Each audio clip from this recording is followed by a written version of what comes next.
I'm Mike Ward, and welcome to Conversations in Healthcare, a video series brought to you by DRG, part of Clarivate.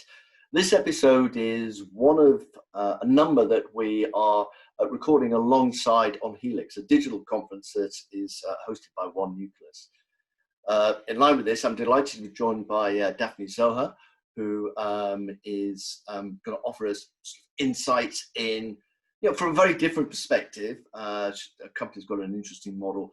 Daphne is the founder and CEO of PureTech, a clinical stage biotech that has a broad and deep pipeline that's been developed either internally or through affiliate companies. PureTech is headquartered in Boston, Massachusetts, but listed on the London Stock Exchange.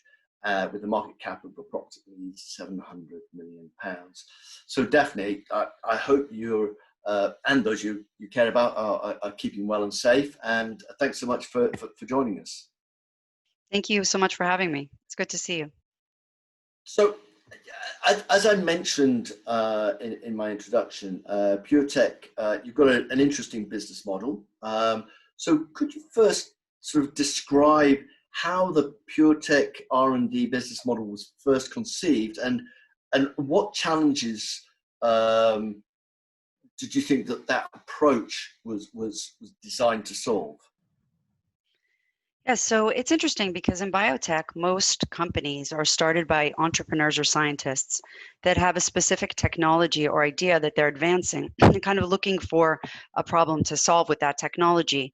And what we did was we turned that approach on its head. And the idea was really to start with a problem, unmet need, a disease area, work with the leading experts in the world, and really take a broad view, unbiased, at the landscape of technologies that are being developed in academia, ideas that had been developed by industry that may not have succeeded, and where there might be sub-problems one could go after. And so the concept was to look very broadly and in a modality agnostic, unbiased way, look for the best ideas that one could advance. And in this process, what we would often do is hear about new ideas before they'd been published in major journals. And also our team was proactively inventing ideas, so first defining the problem set and then coming up with ideas to solve it and looking at academics that might be developing approaches.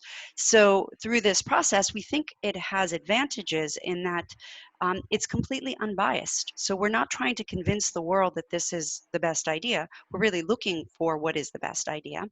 And another element of the process is to take an idea that may be very novel and to focus in on whatever the key weakness or area of skepticism is, and actually do an experiment or multiple experiments to address that area of skepticism. So to do sort of the killer experiment early on that can either drive value or convince us to not proceed with that program. Yeah, so, but I mean, that's, venture capitalists who are pursuing a sort of company building approach or an asset-centric approach would say exactly the same thing. So what is it that you're doing that you think is different from those sort of traditional, what VCs might be doing? Yeah, so I think that if you ask a VC what they do, they would say that they bet on the jockey, not the horse. They're really betting on people. And in that, they also do some of the venture creation types of firms also do this thematic sourcing where they might look at it a broad area. I think the primary difference between us and a VC is we're really the entrepreneur. So they sort of back entrepreneurs. We are the entrepreneur. We're the institutional version of an entrepreneur. So we're actually identifying these approaches and we're developing them internally in our labs. And I think that's different. There's some structural differences, but I think that what's important is that this is an ecosystem. So there's room for multiple ways of tackling this problem. When I was describing our process, it's really how it's different from a biotech firm, but we do have elements of what we do that are similar to venture creation. And then at the same time, we're an operating company. We're developing new medicines and advancing those medicines. So if you look at our pipeline of 23 product candidates being developed either internally or through our founded entities, our team were co-inventors across all of those programs and platforms. That's, I think, pretty different from a venture capital fund. All right. Now, given the fact that, again, sort of the traditional biotech model is, they've normally got one asset, and it tends to be kind of binary. Whereas your approach is it's multi-channels. So I was just wondering, what are the sort of the challenges as CEO of a company like PureTech, where you're running this sort of dual model? What are the sort of the challenges that you think are specific to running that kind of business compared with, say, for example, that unimodular biotech? Yeah, so maybe I'll just start with how we're different in that way from a biotech company, and that is that if you're in a biotech company and you have one platform and maybe a couple of products coming out of that platform, and you get a mixed result in a clinical study, you have this tendency to want to continue. You've got a team, you've got all these things going on. So there's this almost like bias to continue with a specific approach. And I think from our perspective, our team is totally aligned with our shareholders in that if something doesn't work, it's kind of gray. We have all these other things we could be doing with our resources. So we're motivated to move our resources as quickly as possible to follow the winners and away from the things that are less promising. I think that causes us to have a high level of discipline. The challenge compared to a biotech company is that when we tell people what we do, it sounds very complex to them. And actually it's not, because it's the same process. We're focused on one area really of biology. And the team that's been involved really knows these programs really well. So for us, it's not complicated, but when we describe what we do, it seems complex. I think that's one challenge. The other challenge that we have is that, there's companies in the world that don't have, that sort of want to be more innovative. Our challenge is that we're so innovative that there's not many anchors. There's not many companies quite like us. So for example, when we listed in 2015 on the London Stock Exchange on the main market there, we did that because in the UK there were some companies that had similar structures with parent and subsidiaries, and I'll say a little bit about why we chose to do that in a second. But in the US there weren't really no comparables. What's interesting though is recently there's an openness to new models for developing medicine. So for example, in the US now there's Bridge Bio, there's Schrodinger, there's Royalty Pharma. So this openness to new ideas that aren't just like one binary biotech, I think is very promising. Yeah. So, I mean, coming to this idea, I mean, you mentioned, you described it as an ecosystem, okay? And I mean, the sort of the links that you have within the sort of community and the sort of KOLs that you have, etc. And you sort of described the fact you've got more innovation than you can probably handle. How challenging is it to actually sort of marshal all that brain activity into something that is going to be tangible? How do you sort of select and prioritize the programs you actually think are worth pursuing?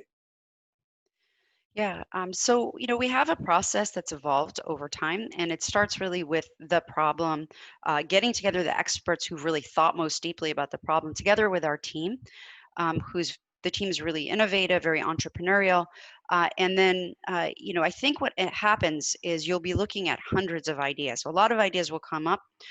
People will say, "Oh, this, my former postdoc has this breakthrough that's about to be published," or they'll say, that this group over at this institution has been doing really interesting work.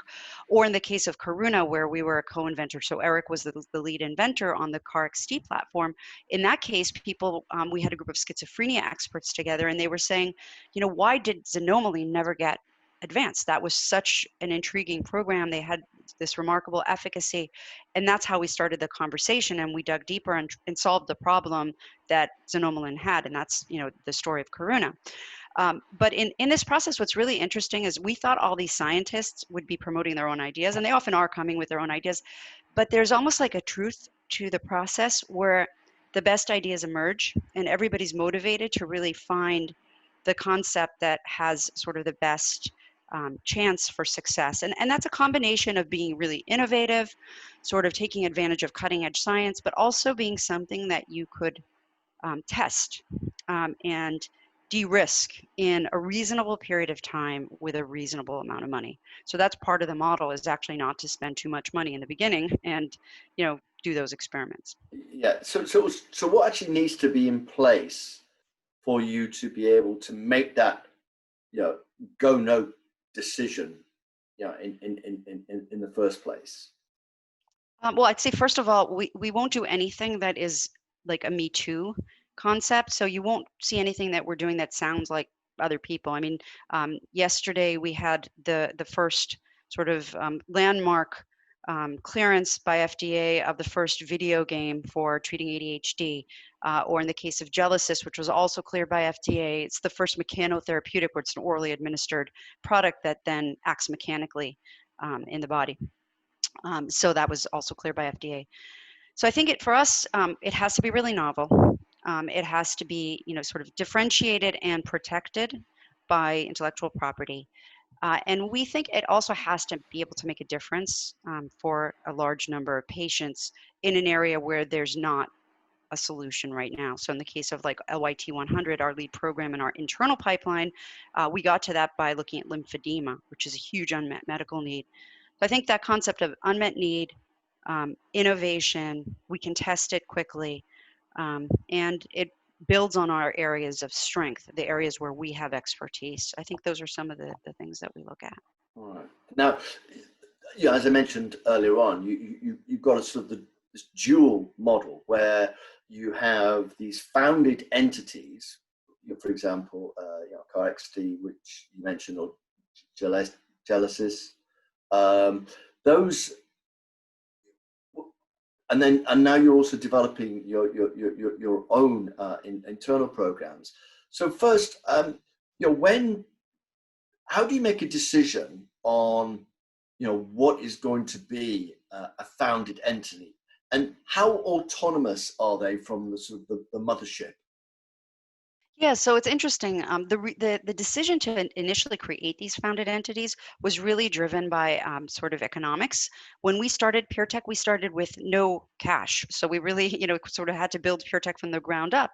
And initially, we found that in order to advance these innovative ideas, it was the funding mechanism that we used was to partner with venture capital funds. So to actually put the technology into a subsidiary company, partner with venture capital funds, and advance it.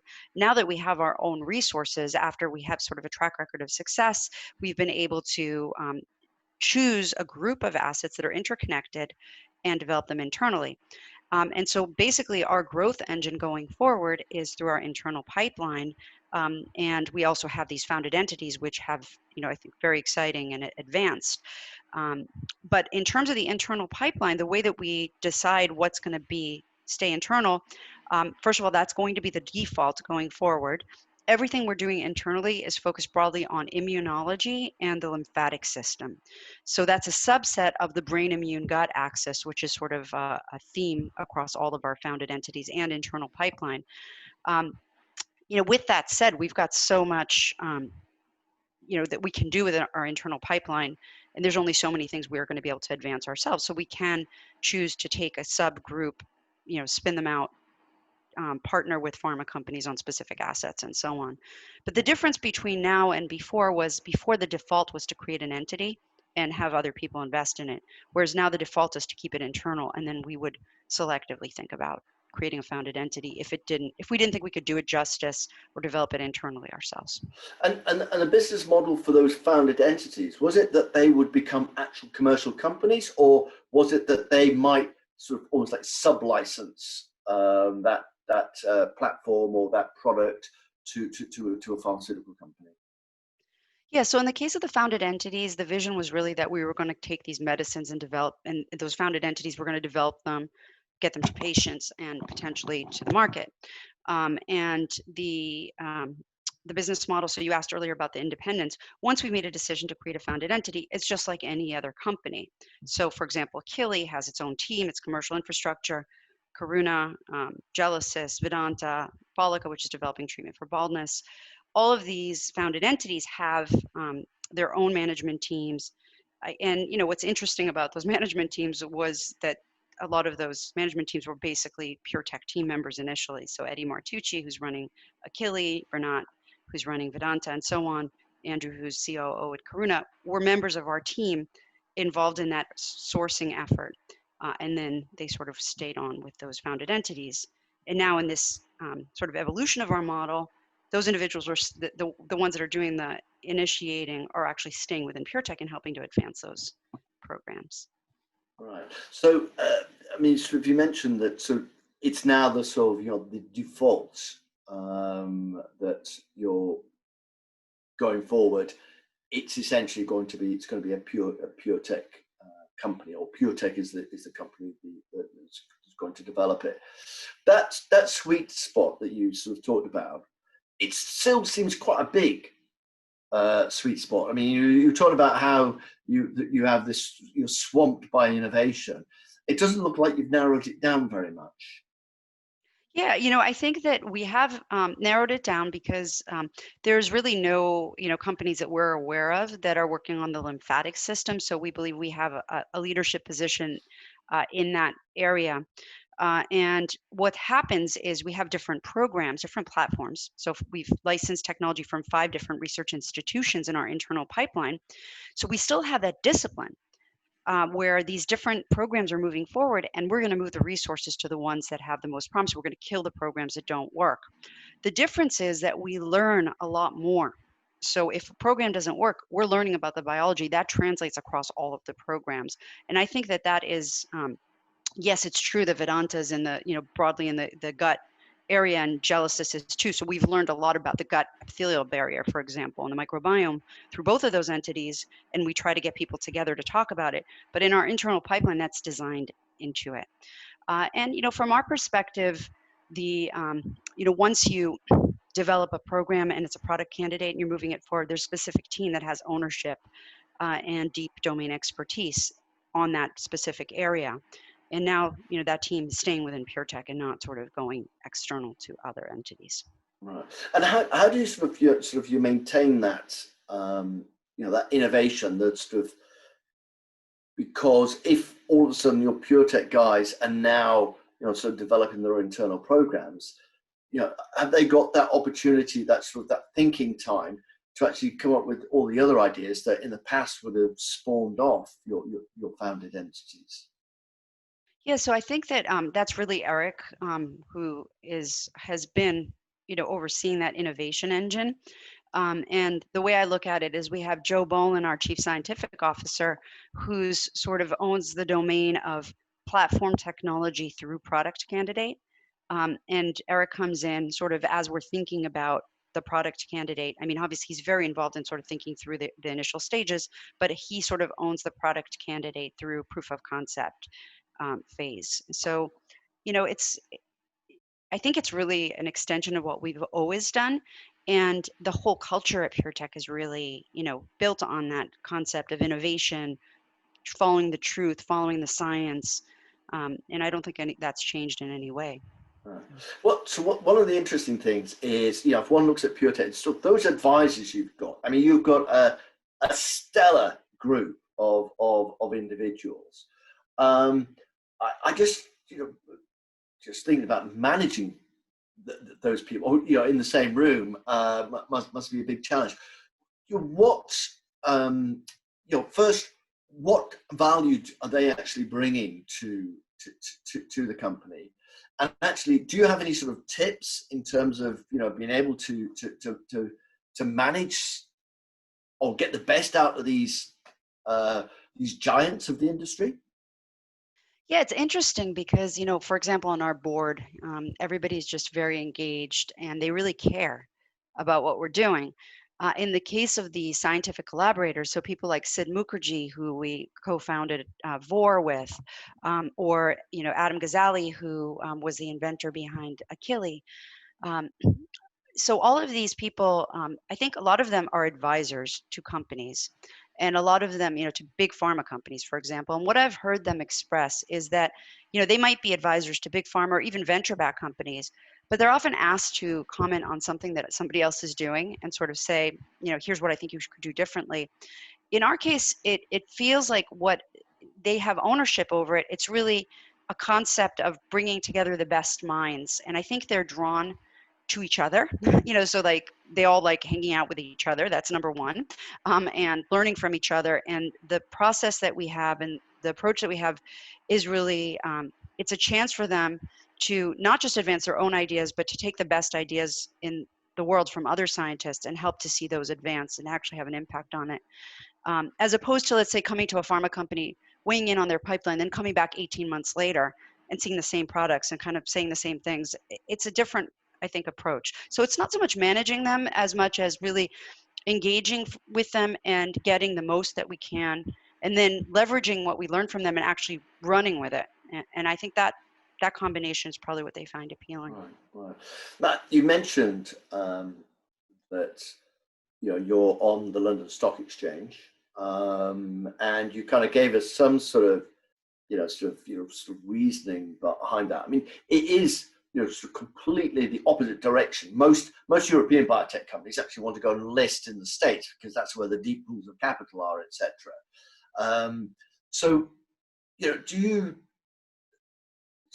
coming to London? You sort of said it was because you felt that the London market would be more receptive to the sort of business model you were running.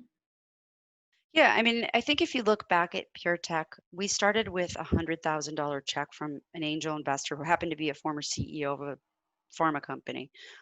We built this from the ground up. And so when you're doing something in a resource constrained way, initially you're looking for where are the pockets of resources. And in the case of the London Stock Exchange and some of our core investors, they really understood this model. With that said, we believe the right, thing for us over time is to have a presence in the U.S. And we see that when we look at sort of the difference in approach. Like in the UK, I think the investors tend to be more conservative, and we think they're wonderful investors. But when you see, for example, what value was attributed to Karuna when it was when we owned 80% of it, it was part of our internal pipeline. Before we sort of spun it out, versus how much value was attributed on NASDAQ once that was public and they got their phase 2 results. So over time, and we've had, we have some of the best, biotech investors in the founded entities, and we believe that over time, by having this internal pipeline and a presence in the U.S. of some sort, we will have the same value reflected for us. For example, when we get proof of concept around like LYT 100 or LYT 200 or other programs, we should see that same sort of value attributed. And the vision for PureTech is really, we're a biopharmaceutical company. Sort of when we grow the company, we envision it growing, in the same way as any big pharma, but much more innovative, much more nimble. And the path to doing that is going to be based on what we've already accomplished, which we think is terrific, and we're really fortunate to have had such good results. But also to be able to unlock that value, because right now in the UK it's sort of compressed into a structure that doesn't really give us recognition for what we've accomplished. Yeah. But I think that we're aligned in our shareholders in figuring out how to do that in the best way. Yeah. So you mentioned LYT 100. That's your lead program, and recently, because you saw there's some sort of potential to treat sort of severe patients that have got COVID-19, you've pivoted, and you've also now got a program there. Could you just sort of explain the rationale, and also just how quickly you were able to pivot?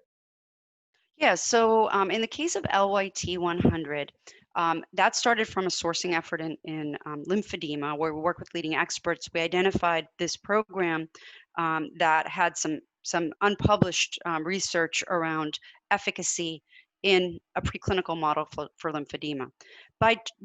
Through our network, our chief business officer actually had developed a program called deupirfenidone at Auspex, which was acquired by Teva. and we were able to get access to it. We were aware of data that they had generated because of Bharat's insights. We were able to acquire that program. Now that program, the parent compound pirfenidone, is being marketed by Roche in idiopathic pulmonary fibrosis, and it's a known anti-fibrotic agent, but it also has anti-inflammatory properties. And so, as we were kind of obviously tracking this whole COVID-19 outbreak, it became clear to us through our key opinion leaders and experts, that one of the major unmet needs for COVID-19, a lot of people are developing vaccines, acute care, treatments, but one of the problems is that people in, for example, SARS Classic and MERS, they develop lung scarring, and that that persists. And the issue really with COVID-19, we've got millions of people who have it, but nobody has really been looking at this post-recovery complications, this fibrosis and inflammation that happens that can cause long-term effects. So I think it was a combination of working with scientists, pulmonologists who really believe that the pirfenidone could have had an impact or could have an impact, but it has tolerability issues.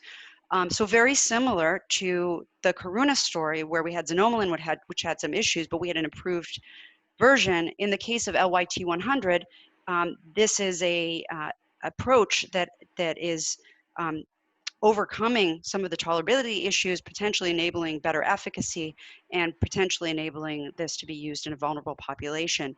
So we spent a lot of time with our board, with leading experts, pulmonologists, probably dozens of people, sort of pressure testing this, because it's a big decision for us to enter into another clinical area. We probably had 4 in-depth discussions with our R&D committee and our board on this, and honing what it is that we were going to do with this program. So I think it was a really good process. It took us about 2 months, even though the team initially kind of was ready to go, to really make sure that we're making the right decision here about what we want to do and what's the study design and all of that. Yeah. Okay. So as a final question, you founded PureTech in 2005, and knowing what you now know, if you were able to travel back in time, what advice would you give your younger self? Yeah, it's an interesting question, because I am a person who likes to be around skeptics. I feel like I learn a lot from skeptics, but I'm also one of those people that likes to figure out and solve problems. But I think that when you're starting something really new, you get some people who are skeptics just because you're not doing things the way that other people are doing. And I think that that can cause a person who is starting out early in their career to question their own judgment. And I feel like that what advice I'd probably give myself is not to listen to the skeptics so much, so listen to the ones that I respect, the ones I feel like I can learn from, but realize that some people are just skeptical because we're in an industry where most things fail. And some people can create a career just saying no to everything, and they could look really smart because most things fail. So I think just being able to temper who you listen to, and not sort of being so hard on yourself in the early days. Yeah. That's probably the advice I'd give myself, and I'd give that advice to anybody sort of starting out in their early career. Great. So actually, that's a great way to conclude. So that's the advice to young entrepreneurs. So that's great. So Daphne, thanks very much for taking the time to talk to us today. The insights you've shared on what you've done with PureTech and how you built that, I think they're going to be very, very interesting for the audience. So if you'd like to tune into future conversations, follow our LinkedIn page, where we're going to be posting alerts to future episodes. So in closing, I'd like to thank Daphne again, and also thank listeners for tuning in. So until next time, stay safe and healthy, and I'm Mike Ward, and I'll see you in the next episode.